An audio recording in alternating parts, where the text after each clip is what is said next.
Hey, welcome. Whether you are joining us online or at a watch party, welcome to Mission Students. My name is Jessica Bowman. Our hope for you this week is that you grow in prayer.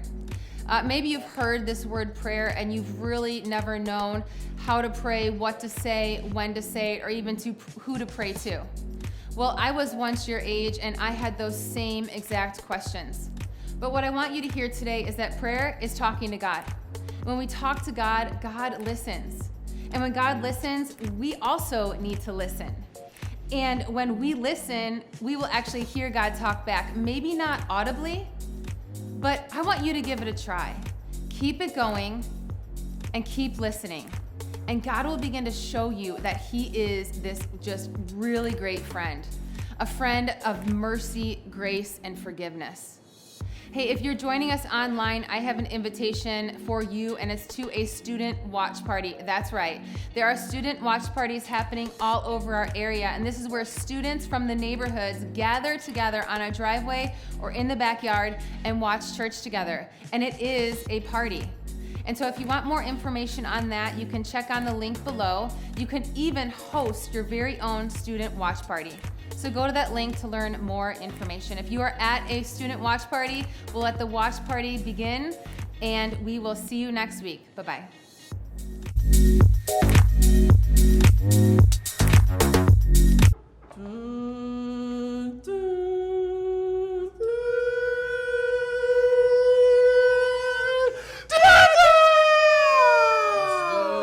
What's up? What's up, y'all? I'm Malcolm. I'm Ty. I'm Blaine. And this is Taste. Tasty.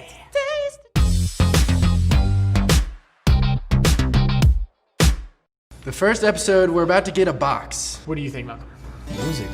What does that mean? How would we get music in a box? Like it's like a music box? Oh, How music has changed culture. you're already like too deep in it. I can't follow this. All right. No. Wait. No way. They did not snag one. I have been to 14 different Popeyes locations looking for this sandwich. Really? How did you get this? This is like top trending culture cultural today. topic right now going on. The epidemic of which chicken sandwich is better, Popeyes or Chick-fil-A? This is not an epidemic.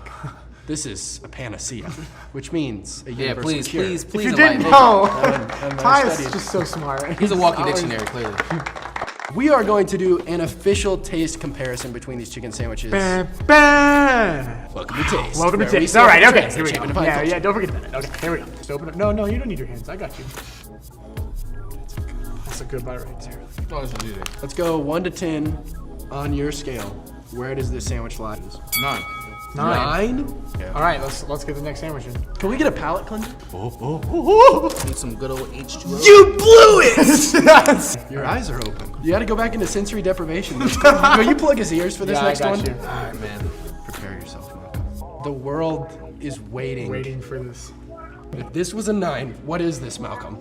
We need you. We all need you. The thing that makes this great is that Come on. flavor. So it's a flavor difference? We want a number, Malcolm. Oh, 9.5.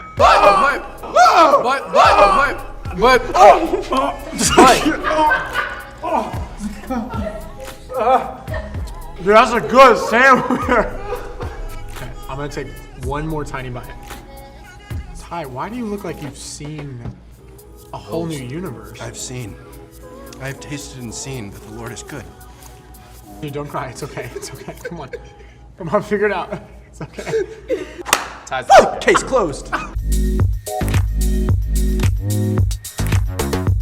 The coronavirus lockdown of 2020, while scary, tragic, frustrating, might also be a gift for your generation. So a few weeks ago, in a message to his church, Reverend Brendan Williams was asking this question, right? When all of this is over, he asked this: will we fall back into old habits, old assumptions, and old patterns of corrosive behavior? Or will we finally do something fundamentally different to reshape our world for the betterment of all? The question he's asking is, will we allow this season to simply be an interruption, or will we choose to see it as a disruption? Now, let's talk about the difference between interruptions and disruptions, right? An interruption is a pause or break in the process that once the pause or break is over, then things get back on track. Things go back to normal. Whereas a disruption is a pause or break in the process where once we get past the pause or break, things don't go back to normal. No, instead we go in a new direction, right? Disruption always brings with it a change in direction. I think about when I was a junior in high school and I was diagnosed with mono and pneumonia at the same time, right? This was awful. I ended up being in the ICU for a week. I was out of school for a month. Like, it was crazy. I couldn't see my friends. I couldn't see my girlfriend who I was dating at the time, so she ended up dumping me, right? Like, it was ridiculous to just be locked in my home with nothing to do for a month. And it's crazy because that's what many of us are living in right now, right? We're in this season of life that really feels like an interruption. It feels like everything we had going for us has been taken, and now we're just waiting for things to go back to normal. It's an interruption, right? We had things going in a great direction, and then all of a sudden, there's a pause or break in the process. And we're just hoping that someday things will go back to normal. Now, something we've got to know as Christians is that God is in the business of disruption, and disruption can change your life. When we look in the Bible, we can see story after story of God showing up and disrupting people's lives, right? He's inviting them out of what was and into what might be. A great example of this is with Abraham, who in Genesis chapter 12, we hear God saying this to Abraham. He says, "Leave your native country, your relatives and your father's family, and go to the land that I will show you." Literally, what God is saying is, I need you to leave your home and your family and go somewhere new. That is a disruption. He goes on to say that I will make you into a great nation. I will bless you and make you famous, and you will be a blessing to others. I will bless those who bless you and curse those who treat you with contempt. All the families on earth will be blessed through you.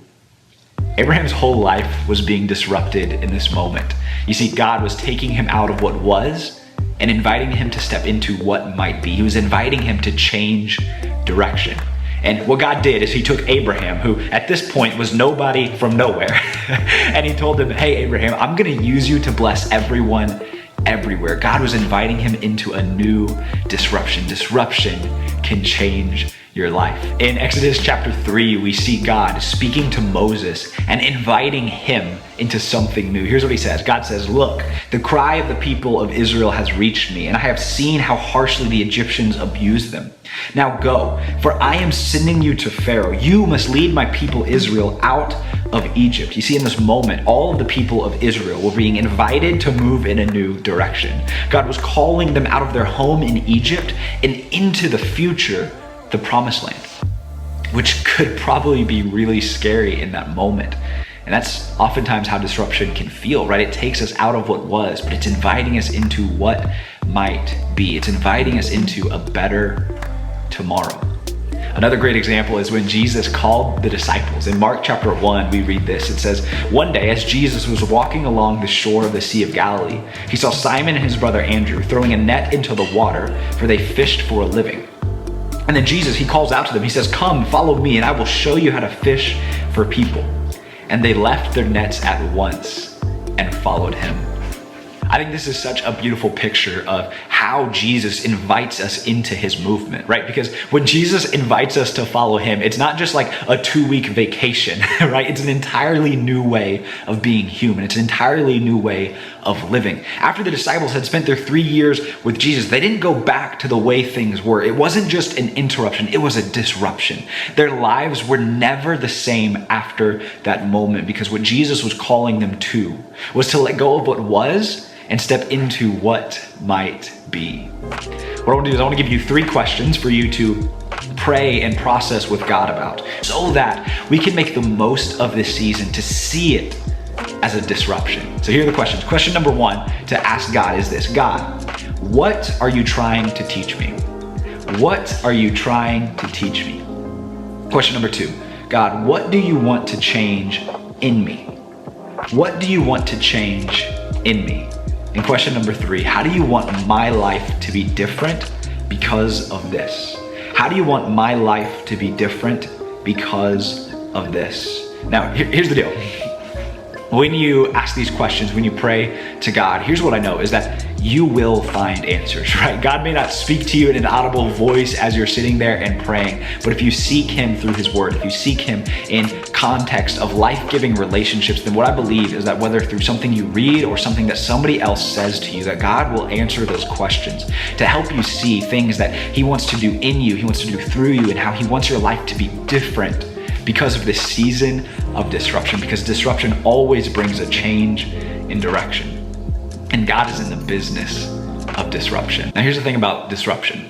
It's not always fun, exciting, and it doesn't always seem good at first.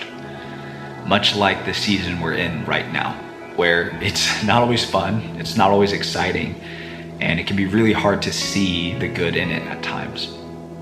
And this is exactly what happened when Jesus was crucified, the moment of the crucifixion, because Jesus' disciples, they were so excited about all the things that Jesus was doing, that he was teaching, the new movement that he was creating, the promises that he was making about how God was going to take all of creation, he was going to make it brand new. And then all of a sudden, Jesus was killed on a cross by the Romans. And what people expected was for Jesus to sort of be like a new Moses that was going to lead the people of Israel out of the oppression they were experiencing underneath the Roman Empire, just like Moses had freed the people of Israel from Egypt. But it didn't happen. Instead, Jesus was killed on a cross by those Romans. And it left everybody wondering, God, where are you and what are you doing? Questions that some of us might be wrestling with right now. God, where are you and what are you doing? It's interesting because in Luke chapter 23, this is what we read. It says that when all the crowd that came to see the crucifixion saw what had happened, they went home in deep sorrow. Because sometimes disruption sucks. Sometimes it can be painful. That's exactly what the crucifixion of Jesus was for so many people. It sucked, it was painful. Nobody expected it, and nobody wanted it. Sort of like the coronavirus pandemic. Nobody expected it, and nobody wanted it. But God. God is in the business of disruption. God is in the business of taking what seems bad and using it for good. He's done it time and time again throughout history. And that's exactly what God did through the crucifixion of Jesus, because after the crucifixion came the resurrection. Jesus did not stay dead. The greatest disruption in history was the moment when the tomb was found empty, the stone was rolled away, and God in Jesus was living again. He was not dead. And what's so powerful about this is we have to understand that in that moment, what we've got to recognize is that all of creation was moving in the direction of death and despair.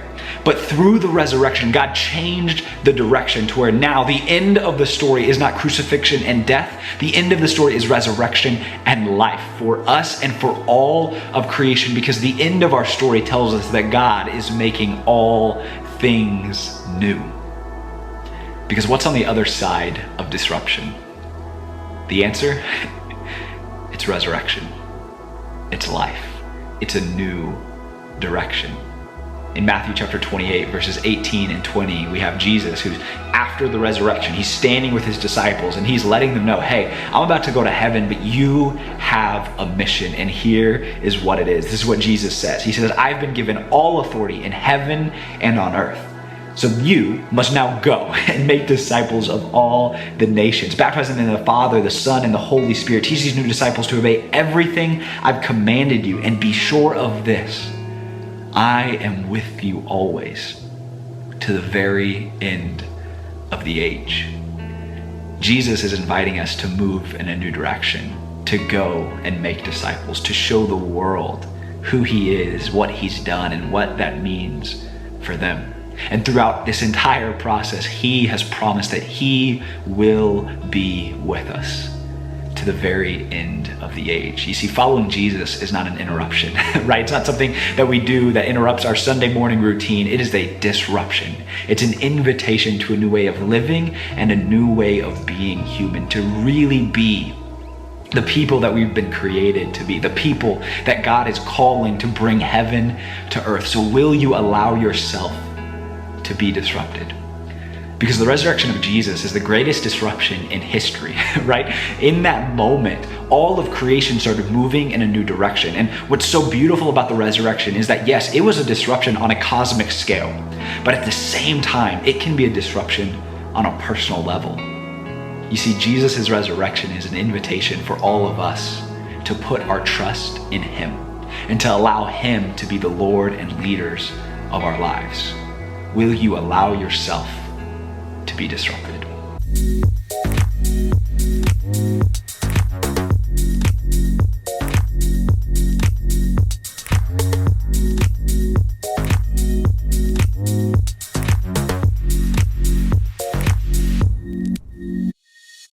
So thank you for joining us. And you all were just prompted with a question.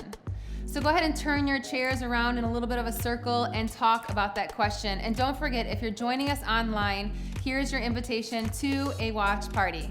Again, you can go to that link below. You can find a watch party near you, or you can host your very own watch party. And if you are at a watch party right now, well, thank you for joining us. Go ahead and make a special invite to a friend.